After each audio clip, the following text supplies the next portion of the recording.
Watch closely. This is the high-pitched elbow, which is the most common tell for a weapon draw. So in today's video, we're gonna go over a few different ways that you can stop the draw from happening or at least get control of it right away. What we're about to show you isn't necessarily the only options that you have when somebody is drawing for weapon. These might be some of the better approaches for the given situation. But again, at the end of the day, as long as you're able to control said weapon, and prevent serious or life-threatening injuries to yourself, then it works at the end of the day. So again, you just kind of have to react and go with it, but that's why we train this stuff. So understand, like when we're in these situations, we're going to assume that we can't run away. Obviously, you're already engaged in a fight, so like the escalation's out of the picture, but you can't run away. We're forced to engage, or for those that are always like, oh, well, I'm carrying a gun, I'm just gonna pull it out and shoot them. Well, guess what? Sometimes you actually have to engage with the person in order to create space to where you can have enough time to draw your weapon. Believe it or not. So here's the thing, if we're talking about like this specific video in general, right? If I'm the kid that was being attacked, as I'm turning around, I already start to see him go for the draw, and he's kind of like off the timer a little bit. So it's kind of hard for me to tell at this point, but just from the fact, like let's assume maybe I see the elbow peeking up in the back, or I can just tell from the body language, okay, he's going for weapon draw. But let's understand, like I'm cross-body for him, so I can't just magically get here and reach for the weapon, nor am I going to try and run around and get to the weapon on this side, because if I start running to get over to the side, either, again, he's gonna pull it out right away, but he's also easily gonna just turn away from me some more. Exactly, I'm not gonna get it. So your best option in this case scenario is to attack it from the crossbody and try to get some form of a 2-on-1 grip on the other side. Now, as we're getting into some of these grabs, as much as possible, we want to apply damage as needed. Whether or not we can grab and strike at the same time, I talked about it in other videos. Ideally, in a perfect world, that would be great. Get control and throw damage at the same time, but realistically, it's two completely different motor skills, so the chances of you successfully pulling that off or pulling it off in a manner that's actually gonna work effectively for you is very slim. So I'm better off just focus on trying to get full control. If in the process I hit them, meaning my head clashes into their face as I'm coming in, that's a bonus. Or if I'm reaching and I graze them on the way through, that's a bonus. But I'm not gonna specifically reach and punch at the same time. It's just not gonna happen. So if we're talking again, crossbody, I see him going for the weapon, I'm going to crash. And again, I'm not gonna just bump up against him. I'm crashing into him and immediately looking to get some form of a 2-on-1 crossbody grip. And again, this is gonna be a combination of your preference due to your training or what you get, and you just have to deal with it. Now, if in the process he manages to pull the weapon out, that's fine.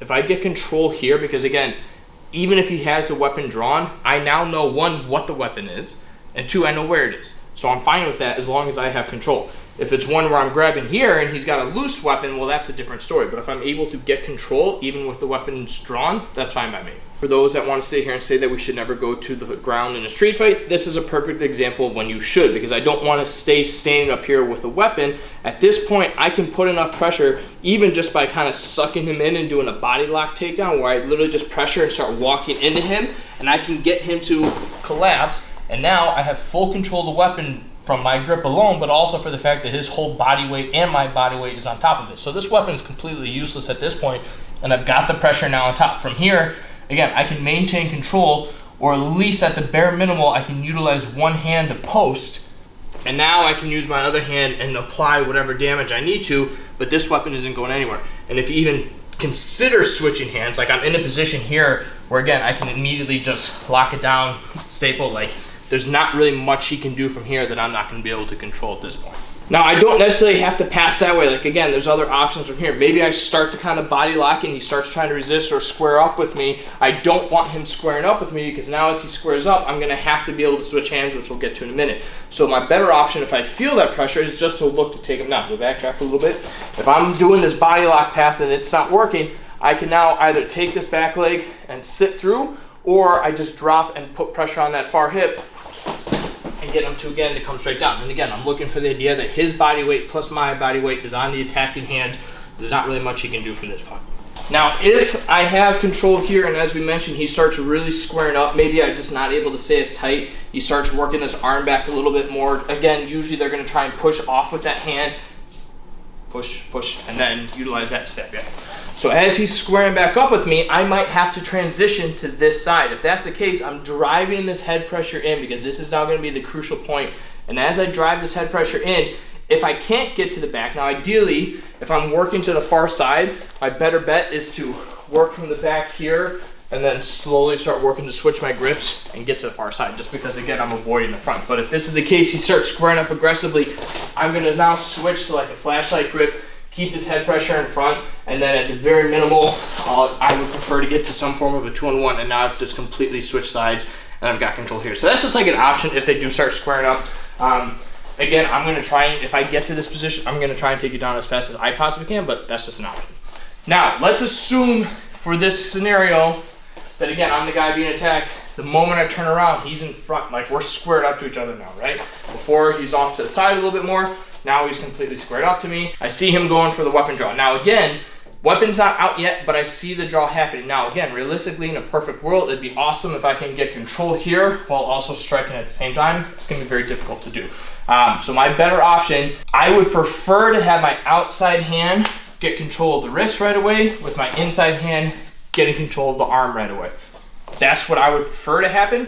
If I happen to reach here first, then I deal with it. And then maybe I take this other hand, and instead of reaching obviously for like an arm drag, I'm gonna scoot off to the side and actually reach behind and try and get like a Russian tie. Even if he does draw the weapon again, it doesn't matter because I, 1, know where the weapon is, and 2, I know what the weapon is. So I'm in a good position here. But if we're talking like what my preference would be, it would be to get same side hand, opposite hand gets to the inside.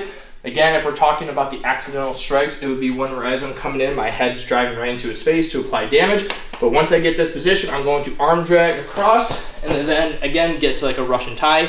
And again, if he draws a weapon, completely fine with me because we know where it's at. So once we get to this Russian tie position, we've done videos on this before, but just to kind of refresh everything, I've got my head pressure driving in. At this point, I'm not gonna stay kind of perpendicular with him.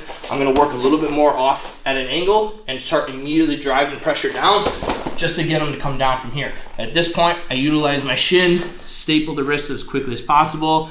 And now again, from here, I can pinch so that I have full control of this arm. And now I can do whatever damage I need to, get control of the person, but I do have the weapon. We're not gonna worry about a disarm because I've got full control. There's really no need to, but now I'm in a good position that we can control. Other options, obviously from here, you can utilize a front step trip, kind of take them down a little bit. If they start drawing the weapon back in, I can shove it to the gut, switch, and drive down that way. I'll post a video down below, but again, once you get into like that Russian tie position, you have options. Last but not least, if he manages to get the draw on the weapon, meaning that now I'm coming into a striking motion. Understand this too, but like, if someone's coming at you with a weapon, there's a very good chance you're gonna get cut, you're gonna get shot, you're gonna get stabbed. It's just the nature of it. But it doesn't mean that you're dead, it doesn't mean that the fight's over, we keep going. So if we're coming and I see the knife is already now engaged, I don't necessarily like, you're gonna have to go with what your reaction is. If my reaction is to get a flashlight grip and I pressure in, then I'm gonna deal with it. The better option would be to at least do some form of a strike. Now, it's not gonna be one where I strike and then I come back in. It's gonna be I strike to block it, and then immediately I crash in and transition into a Russian tie 2-on-1 in the process, but at least that's applying some damage, because here I have a better option of making contact with the arm, where if I'm trying to just do a simple flashlight grip, maybe I miss, or maybe he blows through that hand and I get stabbed in the process, because again, now I'm depending on my thumbs to stop a full-blown strike. So I'm better off just striking, immediately crashing in. Again, use that headbutt if possible, but immediately crashing in, getting a full 2-on-1 grip, and then from here, we follow everything else the same. I can use the front trip, I can pressure out, we can pressure in, whatever. But at this point, you've got full control of the weapon. So at the end of the day, with these situations, when it comes to the draw, you just have to react as fast as possible and just try to get control of that arm as quickly as possible. But understand, like, they're not necessarily going to start punching you or kicking you. Like, it could happen, but his main focus at this point is drawing the weapon. I have to just get control of that depending on where we're located. I want to get control of the draw. Again, if he pulls the weapon out completely, it's not the end of the world, because now I know what the weapon is, I know where it is, and it makes it a little bit easier for me to try and isolate it and control it. Whereas here, when he's initially drawing it, I have no idea what I'm dealing with. I'm just trying to get my hands on it as quickly as possible to guarantee that I'm safe. at the end of the day. So again, these aren't the only options. These are some of the better approaches for the situation. But again, the best way to figure that out is to go and trade. So try it out.